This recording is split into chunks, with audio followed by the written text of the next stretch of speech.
With the inflation rate now at 50%, many in the Democratic Republic of Congo are paying a high price for the political uncertainty. Public hospitals are barely functioning.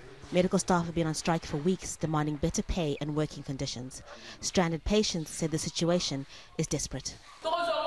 There are no doctors, there is no medicine. We came here to get treated, but we've been abandoned. There isn't any food. We haven't even been given food. Opposition leaders blamed the president. Joseph Kabila's constitutionally mandated two-term limit expired last December, but he's refusing to go. John Kasadi was shot and injured last year during an anti-government protest. The activist says he's going to help organize more demonstrations, and he's not afraid.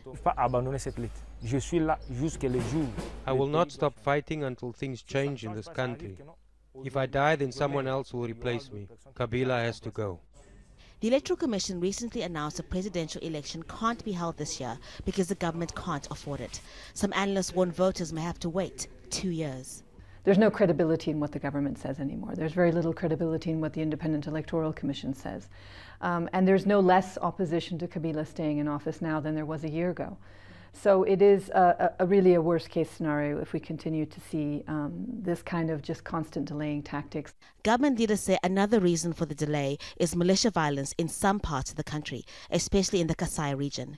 The United Nations released a report last month documenting allegations of extrajudicial killings, rapes, torture and child soldiers being used by government-backed militia.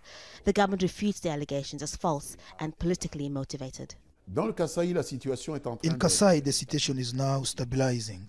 The government has even asked the Electoral Commission to start registration of voters on or around the 4th of September. Once it starts, registration there should take about 3 months. The longer it takes to hold elections, the more uncertainty there's expected to be. As opposition parties plan more anti-government protests, the poor and desperate fear the situation politically and economically is going to get worse. Haru, Mutasa, Jazeera, Kinshasa.